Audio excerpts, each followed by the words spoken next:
Alright, it's been a little while since we did an awful fan fiction, everybody. Hello. And this one is one that my brother found. It's very weird looking. And because it's on a very official magazine. I guess official, if sort you of consider this being on it. What do you consider official? If it was in New York Times, is that official? Yeah. Okay, if it was what if it was in Pitchfork, I'd consider it official, too. What about Paste? Paste is cool. I've never heard of them. Well...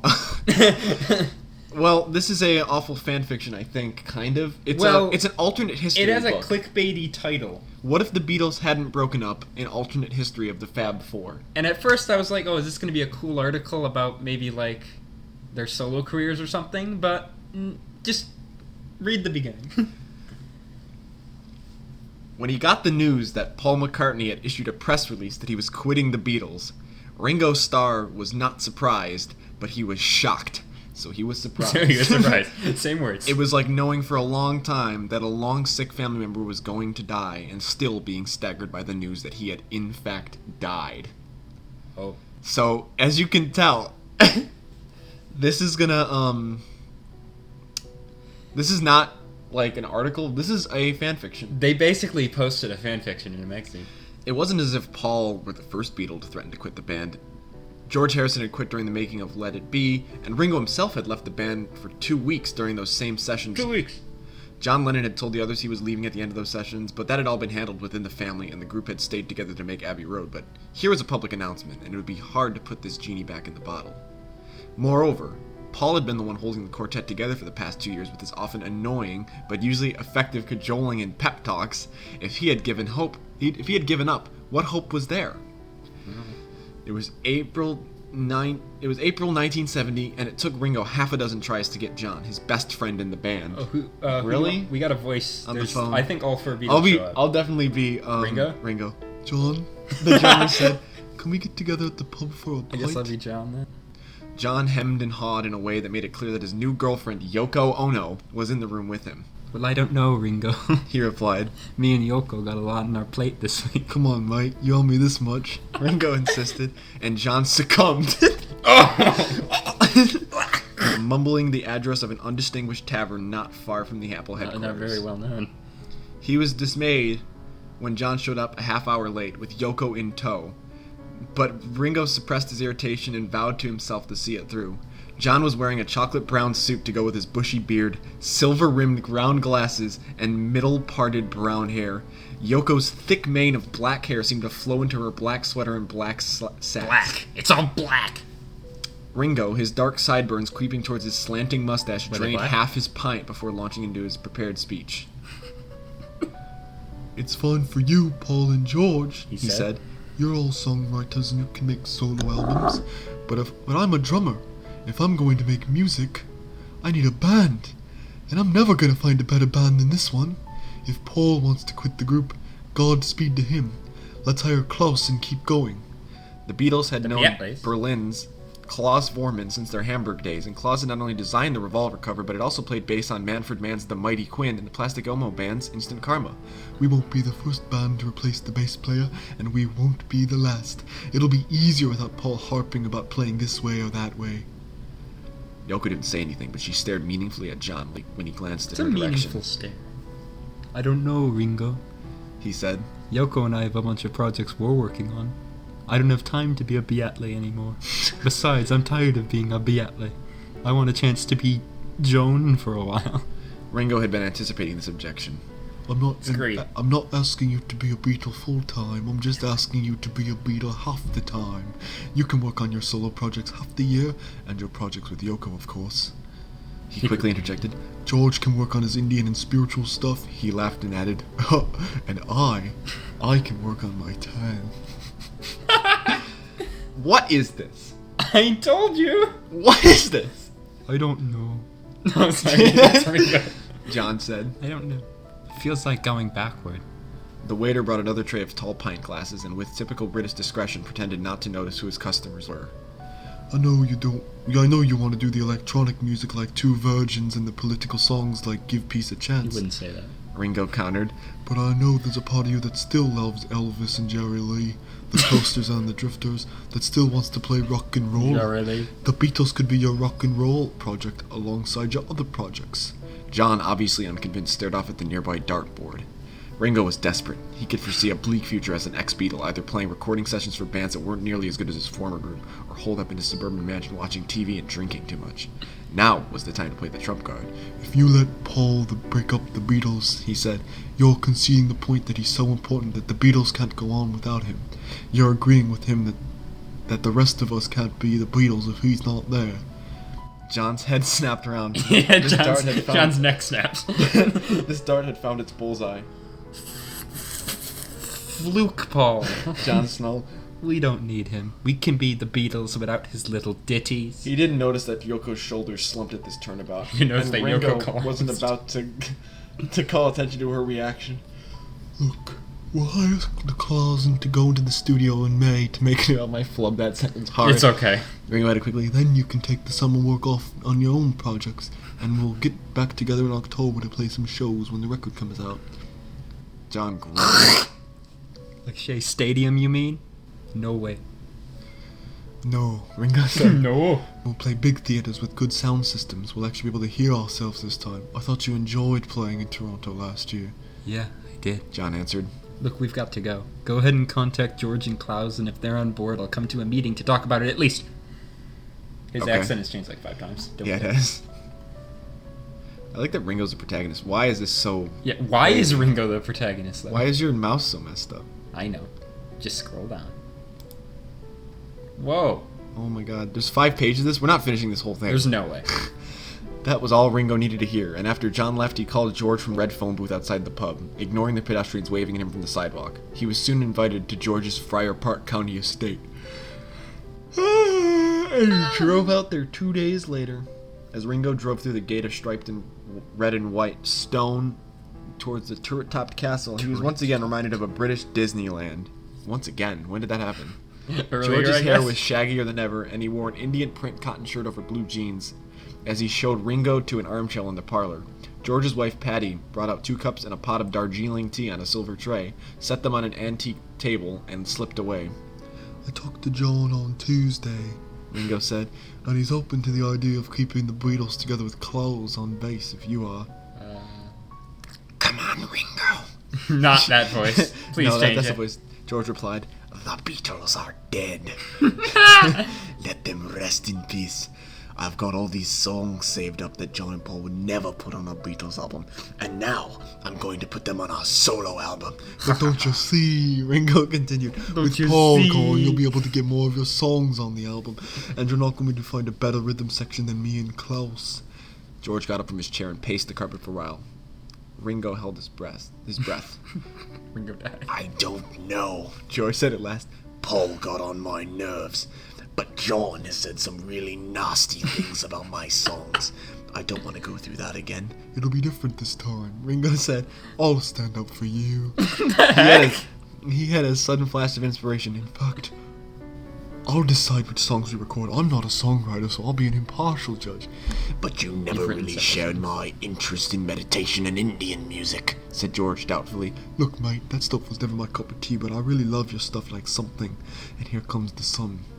As I told John, the Beatles would only be a half-time band. The other half of the year you could work on your own projects. You could record your rock and roll songs with the Beatles and your other songs with whomever you want. Even a half-time Beatle could pay for everything else you want to do. Please say this pretentiously. I don't care about the material world and all its encumbrances, George said coolly. Very cool. Well, a little cottage like this can't be cheap to keep up.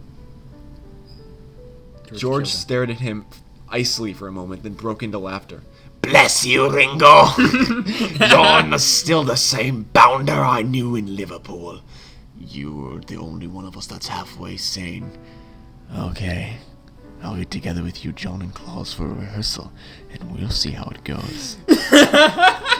Alright, chapter 2. Creepy. Chapter 2. Well, part 2. I don't know if it's chapters. No, this is a chapter. Alright. The revamped Beatles lineup had their first rehearsal 2 weeks later in the Apple Studios on Tuesday, May 5th, 1970 at 2 p.m. At least Ringo and Klaus were there at 2 p.m. George strolled in half an hour later, and the trio warmed up on some old Everly Brothers, Buck Owens, and Carl Perkins numbers. They were playing Perkins Dixie Fried when What? Oh, they were playing Perkins Dixie Fried when John sauntered in at 3:15. He didn't offer any excuse. He just unpacked his guitar, plugged in, and beefed up George's hillbilly guitar by adding a low tenor harmony. They continued without any discussion through other early rock numbers that they all knew. The Robins Framed, the Drifters' Save the Last Dance for Me, Elvis Presley's That's All Right Mama. But when Klaus suggested they do a Chuck Berry song, John scowled and said, No way. Chuck Berry's suing me. Why don't we try a new song I just wrote? He showed them the chord changes to Working Class Hero. Oh no. This is Beatles' Infinity War. The three others picked it up quickly. They played it once with the static march-like rhythm John had shown them, but the second time through, George began to swing the rhythm a bit in the favor of Merle Haggard. What? Ringo and Klaus followed his lead. Soon the song assumed a Beatlesque flavor that it would never have on a John Lennon solo record. Never what kind would of have. criticism is this of actually It's John like Lennon? really backhanded. Ringo had also made a point of inviting George Martin, or not Inviting neither. the Beatles' only producers to the sessions, but the Beatles' longtime engineer, George Emerick, was at the board and recorded Working Class Hero and George's Beware of Darkness, Beware of darkness. which had lost its lugubrious tempo Wow. as Ringo and Klaus sped it up. You really think And that it was the right And it word? was much better that way. Oh, and it was so No, I'm much just better. kidding. The new bassist wasn't as melodic or inventive as the man he replaced, but he provided a more solid rock and roll drive, and the songs gained a streamlined momentum as a result. It was a good day, and they all agreed to meet again the next afternoon. But on Wednesday, the old tensions broke out. When George introduced his song, My Sweet Lord, John rolled his eyes and moaned. Oh Christ, not another song about crackpot religion. I want no part of that. That's a reference to lyrics, isn't it? I'll do Klaus, I guess. You know, that melody reminds me of an old rock and roll song. I'm not sure which one, but it sure sounds familiar. George fumed, and John introduced his own song, I Found Out, which took an aim at all forms of religion. Jeez. George turned to Ringo and said, I'm not going to play on a song that attacks everything I believe in. With Paul out of the way, the simmering tensions between John and George were now breaking into the open. The new lineup seemed in danger of falling apart the same way the last one did. John continued to strum the chords to I Found Out until Ringo smashed his crash cymbal. Look, He said, I told you before we started that I was going to choose the songs, and I'm deciding right now we're not going to do any religious songs, for or against. Does anyone have a rock and roll song about girls? The others Unrelated question. The others were more momentarily taken aback by the drummer's new assertiveness. George offered Apple Scruffs, his cheeky, catchy song about the girls who always hang around the Abbey Road studios hoping for a glimpse of the Beatle. John countered with a pretty ballad, Love, which became more enchanting when George came up This is just what this guy wants. with a chiming guitar part. They were back on track, and 2 more songs were in the can in one day. You mean the garbage? So they went on for the next few weeks. There was another bit of tension when George wanted to record Isn't It a Pity, a song that John and Paul had rejected for both the Revolver and Let It Be albums. John tried to veto it again, but Ringo overruled him, and the quartet did got Ringo down a become the terrific band leader? version of the song. John and George got so caught up in the momentum of the project that they wrote 2 new songs. John's Look Out, Here Comes My Friends, and George's Waiting for You. Ringo sang the Robins' 1954 song Framed, the Eminem song actually. Billy Preston was brought in for some keyboard overdubs, while John and George layered some multi-track vocals. By the end of the month, it was done. On June 1st, 1970, Ringo marched into the London office of Alan Klein and plopped the acetate of the new album on the Beatle manager's desk. The album was called Framed. Side 1 was called... Oh my goodness. I know. Side 1 was Isn't It a Pity, Working Class Hero, Well, Well, Well, Beware of Darkness, and Look Out, Here Come My Friends. Side 2 was Apple Scruffs, Waiting for You, Love, Hold Down, Let It Down, and Framed. Klein walked around the big desk, grabbed Ringo by the shoulder, and kissed him on each cheek as if welcoming him into the mafia. Ringo! The manager said, I should have known that you were the tour leader. I should have been talking to you all along instead of listening to John and Paul's madness. Wait, is this like... Maybe this was written by Ringo. Yeah, Ringo wrote this. Look, Ringo said, the guys have agreed to do some live dates, but they have strict conditions. Yeah, there you go. There's your They don't want voice. to do a lot of flying around, so they will only do 20 shows. 4 nights in each of 5 cities. London, Paris, New York, Chicago, and San Francisco. Yoko and Ravi Shankar will open each show. What is this? I don't understand. But the Beatles set will be just the four of us plus Billy Preston. We'll do 90 minutes each night. All the songs from the new album. Every song? Plus a few older Beatles songs. Can you make that work? No. Yeah, said Klein. Of course, I wish we could do more, but something is a whole lot better than nothing. Framed was released by Apple Records on September 8th, 1970. Most of the reviews lamented Paul's absence, but the album immediately shot up to the top of the charts in Europe and North America and stayed there into November. The first live shows were September 10th and 13th at the Royal Albert Hall in London. It was a much smaller venue than the band could have filled, but John and George insisted on an indoor venue with good acoustics, and they both appreciated the humor of playing in the classical hall, satirized in their song, A Day in the Life. Tickets were quickly the scarcest of commodities, and scalpers were getting 5 and 6 times the face value. On opening night, John came out with Yoko for a half-hour opening set. He played guitar behind her but never said a word. George introduced Ravi for his half-hour set, but the Beatle immediately withdrew and left his musical mentor on stage with his fellow Indian musicians. Okay. At 9:30 p.m., the four Beatles and Billy Preston walked out on stage to a thunderous roar that made the musicians flinch and grin sheepishly. It was their first performance at a public ticketed event since August 29th, 1966, when they played San Francisco's Candlestick Park. These are very specific details. John had changed from the jeans and paisley shirt of Yoko set into a loose white suit with flaring cuffs and bell-bottom pants. The other four were in similar suits, George in yellow, Klaus in blue with white pinstripes, and Billy in lime green and Ringo in red and green stripes. Thanks. The musicians were nonplussed for a moment when the opening ovation died away and the hall quieted. From their early shows in Liverpool and Hamburg through their whirlwind world tours, they had never played in a place where folks were actually quiet and actually listening. When they started playing the new album's first single, Working Class Hero, they were further surprised by the crisp, clear sound coming out of the monitors. It was the first time they had ever been able to hear themselves on stage, and the sound was revelatory. They were actually pretty good as a live band. They tore through Isn't It a Pity and Beware of Darkness, before slowing down to John's Ballad Love. There was a two-part roar when part of the crowd recognized the opening chords to come together, and then when everyone else recognized the lyrics. There was a similar double reaction to George's Somewhere and Ringo's Octopus's Garden. Yeah, somewhere. Right. Yeah, this is definitely fake. No one would have a double reaction to Octopus's Garden. The Beatles came back on stage at 10:45 for 2 encores. Ringo's vocal on Lieber and Stoller's Framed and John's vocals on Carl Perkins' Honey Don't. When on the latter, John cried out, rock on George for Ringo one time. He cried that out? Really? The crowd, already on their feet, went into a pandemonium of shouting and dancing. So it went at every stop on the abbreviated tour. A few different older Beatles songs were substituted in different cities, but the set remained basically the same. Great. At every show, there were occasional calls and signs from the audience asking, "Where's Paul?" or insisting, "We want Paul," much to Claus's obvious discomfort. But the overall reaction was overwhelmingly positive. Meanwhile, the 2-week stay by Working Class Hero at the top of the singles chart was succeeded by a 4-week stay by Isn't It a Pity? And after the final show at San Francisco's Cow Palace on October 11th, the band and it Entourage repaired to the city's Chinatown for a celebratory dinner.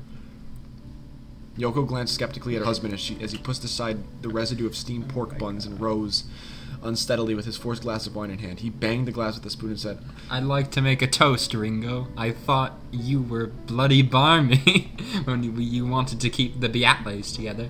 But you were right and I was wrong. I'd forgotten how much flangling fun it is to be in a rock and roll band and go out and play some shows." To Ringo. Hear, hear. This is just a Ringo praise fiction. George wobbled to his feet and raised his own glass. "You know," he said, "there's something spiritual about brothers." That's George. Oh. You know, He said, Yeah, there's right. something There you go. spiritual about brothers. How they can argue and fight and want to kill each other, and then come together and make together. some good. And it's even better when they can do it on stage in public. Here's to my brothers, Ringo and John. Twist, Ringo and Paul. And here's to Klaus, John added with a malicious grin. the best bass player the Beatles ever had. And we're going to stop there. Yeah, I'm done. Because there's No, I 3 can't do more this. full-size chapters. Can you click on the next one just for curiosity's sake? Yeah. If Paul shows up, then we should read like a paragraph, but... Nah. Okay. I'm sure he shows up. Alright, well, thank you for listening to that atrocity. Here's my criticisms. 1, it's stupid. 2, the author seems to have problems with the Beatles, or the post-Beatles John Lennon and George Harrison solo songs, just because they're not Beatles songs. They've got a point. Also, it doesn't. It Why takes do they a give lot all this longer stuff to make that Ringo? album. I just don't understand what's going on. Someone's just trying to give like Ringo A role. a break or something. So it looks like Klaus quits the band. What a mess. Here we got Paul. Paul comes back in chapter 4. I know I can make an album as good as Framed or Imagine, Paul lamented to his wife. But I don't know how to go about it. And then, wait, go up. The songs aren't that great, and Linda starts criticizing him. Let me see.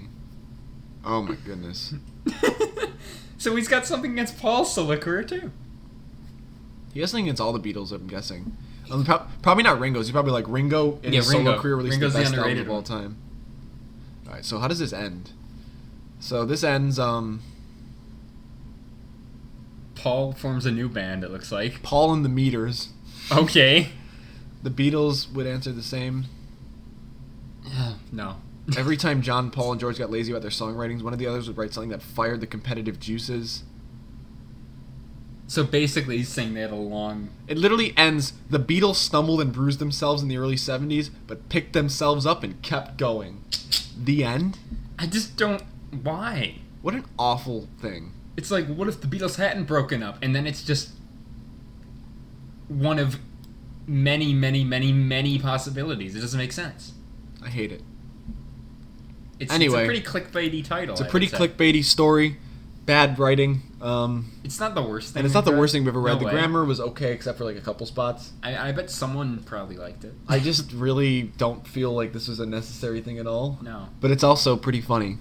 So, I think that it exists. The fact that it exists is funnier than the story itself. yeah, probably. Alright, and with that, We're good. hope you guys enjoyed Awful Fan Fiction, and no. Eating friends.